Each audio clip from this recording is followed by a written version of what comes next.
Fenêtre sur l'emploi. Recruter des commerciaux, des talents, c'est souvent un casse-tête, c'est complexe et on en parle justement aujourd'hui dans Fenêtre sur l'emploi avec Didier Pérodin. Bonjour Didier. Bonjour. PDG de Up2, entreprise qui a été créée en 2005. Yes. Et vous êtes, alors en particulier, vous ne faites pas que cela en recrutement, mais spécialisé dans le recrutement des commerciaux.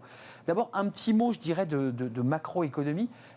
Dans le secteur des commerciaux, c'est pénurique aussi, on est bien d'accord.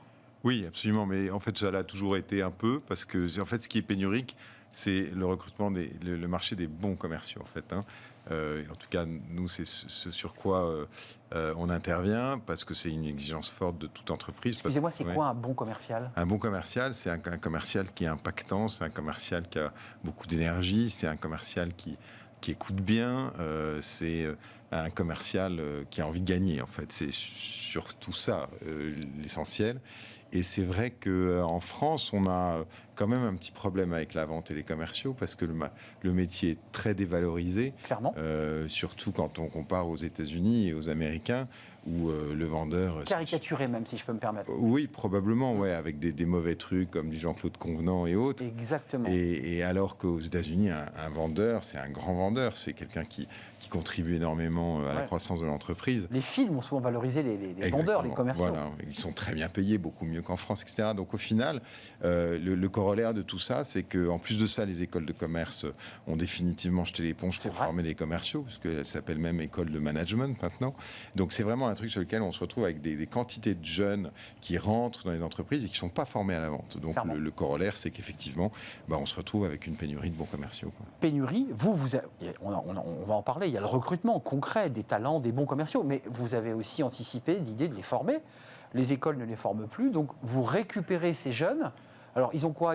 Bac, BTS, ils ont fait des études, ils cherchent leur voie un peu, parce que parfois, il y a des jeunes qui disent « je suis devenu commercial un peu par hasard, parce que je ne savais pas où aller, puis ça m'a plu ». Oui, c'est pour ça que nous, on a monté un catalogue et une offre de formation sur toutes les phases du cycle de vente qui nous permet effectivement de former à peu près 10 000 commerciaux par an parce qu'ils en ont énormément besoin pour leur apprendre les bonnes pratiques, les bons outils. Donc, on intervient aussi bien sur les sujets de prospection que de découverte, que de closing, que d'ingénierie d'affaires, que de défense du prix, défense de savoir-être aussi, excusez-moi. Bien sûr, ouais, ça joue beaucoup. Bien sûr, de prise de parole, du travail sur le mental. Enfin voilà, on a vraiment, on a toute la solution pour finalement permettre à des entreprises de monter en gamme leurs commerciaux et d'aller chercher des points de croissance. De manière très significative, parce qu'il y a des très très gros gisements de productivité sur l'exécution commerciale dans toutes les PME. Qui paie ces formations ? Parce que c'est l'entreprise, c'est votre client qui dit écoutez, à vous de vous charger de les former, mais on vous aide. Comment on fait pour mettre... Ils sont pris sur le CPF, et comment ça marche ? Alors la bonne nouvelle, c'est qu'effectivement, l'État est sympa et a remis 600 millions d'euros sur la table au mois de septembre. Donc ça, c'est ce qui permet effectivement de financer presque intégralement des formations. Et du coup, ça secoue un peu les dirigeants qui ont besoin de l'aide sur ce sujet pour leur dire, écoutez, ne laissez pas vos commerciaux rater des deals ou mal travailler leur territoire ou perdre devant vos concurrents ou même faire trop de remises si on va jusque loin. Donc tout ça, c'est vraiment c'est des gisements de productivité qui sont très importants et on aide toutes les entreprises en ont besoin. Mais c'est intéressant ce que vous dites, parce qu'on reçoit beaucoup de managers, de gens qui pensent le management, et finalement, vous êtes depuis presque 1 an et demi que notre émission existe et que la chaîne existe. Je m'aperçois qu'on a finalement parlé très peu des commerciaux. Et pourtant, ce que vous décrivez est essentiel à la vie d'une entreprise, vital. Très bien. C'est incroyable. Moi, je veux bien venir tous les jours en parler. Vous voulez venir tous les jours en parler ? Avec plaisir. Alors, tous les jours, ça me semble peut-être un petit peu compliqué. On va faire gagner des points de croissance à la France. Mais justement, concrètement, la formation, elle dure combien de temps pour ces gens qui rentrent ou qui sortent de leurs études ou de leur bac ? Je ne sais pas, vous les prenez à quel âge, ces commerciaux ? N'importe quel âge ?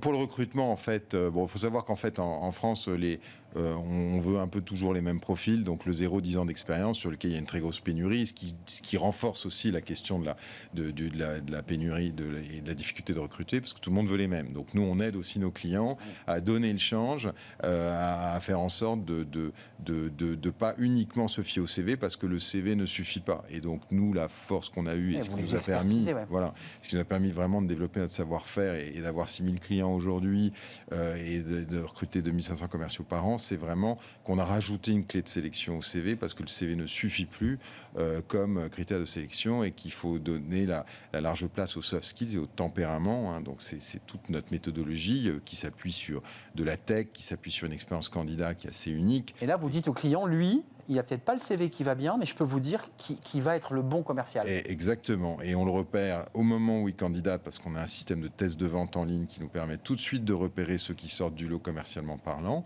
Et ensuite, nous, quand on rencontre le candidat, on met en place une batterie d'outils qui permettent de bien comprendre en fait le potentiel du candidat au-delà de son expérience. Voilà. Et parfois, il n'en a pas, on est d'accord. Donc, parfois, il n'en a pas. Et dans ce cas-là, voilà, et parfois, il en a. Et donc, on propose aussi aux dirigeants d'entreprise de former ses équipes et soit en digital, soit en présentiel, selon les cas de figure, dans des durées qui sont à géométrie variable en fonction de là où on veut aller. Alors, le paradoxe, je l'évoquais, c'est qu'on en parle peu finalement dans les médias mainstream de cette question des commerciaux. Pourtant, ils sont nécessaires, ils sont pénuriques.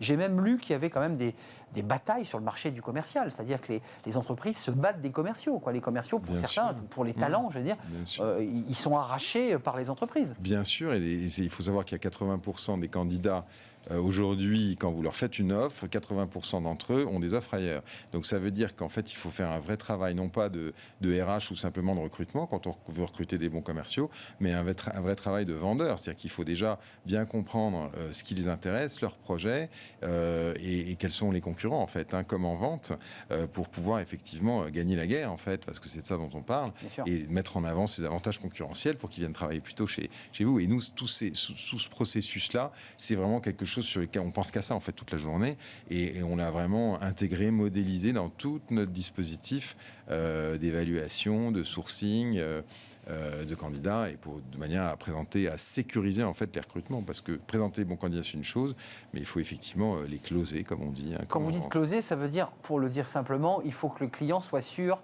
qu'il va bien l'avoir et qu'il ne partira pas le matin même chez le concurrent parce qu'il a mis 20%, 30% en plus. Exactement. Et que les primes ont été doublées. C'est bien ça, closer. Exactement. Il y a beaucoup d'erreurs aussi là-dessus, donc on aide aussi nos... Comment on close ? On verrouille les contrats ?